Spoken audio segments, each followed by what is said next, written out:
Hi guys, today we're going to be showing you how to make potato patties, which are just potato filled rolls. For this we're going to need 8 to 10 medium-sized potatoes. We've actually boiled more potatoes than we need, but this is only because we're going to make another dish out of these potatoes as well. There are two ways to check if your potatoes are ready or not. The first way is you can poke them with a knife, and if it goes in easily, then your potatoes are ready. The second step, which we prefer, is waiting to see if the skin has actually started to split. We've had a look at them and we can see the split in our potatoes, so we're going to drain them now. Once we've drained them, we're going to wait a few minutes for the potatoes to cool down, then we're going to start peeling them. We've peeled all our potatoes and it's now time to mash them. As you can see, our potatoes are now done, and this is how they should look when you do them as well. The spices we're going to need today are 1 teaspoonful of salt. The teaspoon we've used is a fairly small one, so we've used 1.5 small teaspoon, but if you have a regular sized teaspoon, just use 1 teaspoonful. 1 teaspoon of cumin seed, 3/4 of a teaspoon of pomegranate seed, 3/4 of a teaspoon of whole coriander, 3 to 4 green chilies, 1 teaspoon of red crushed chilies, and fresh coriander as well.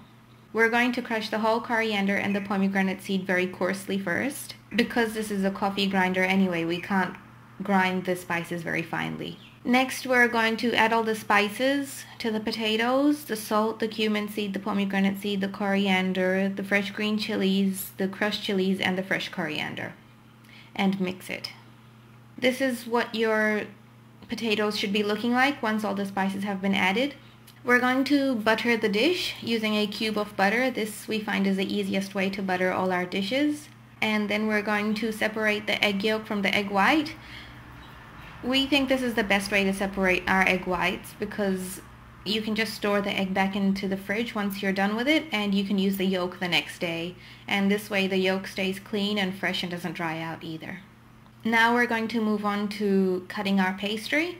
The pastry we've used is frozen pastry, which you can just buy from the shop. So once we've cut our pastries, we can start filling it. We want to make it look like a sausage roll, so we're going to make a cylinder shape and put the potato inside and roll it up.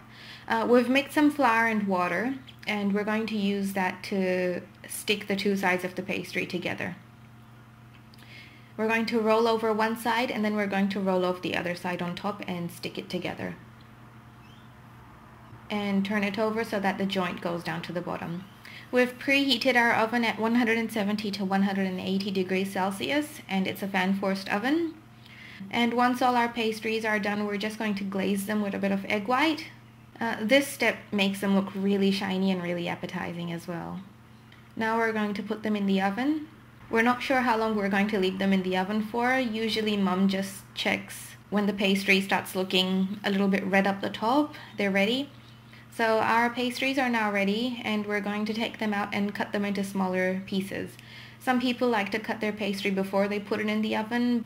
We hope you enjoyed this video. Thank you for watching. You can also join us on Facebook for questions, comments, and regular updates. Good luck, and thanks for watching.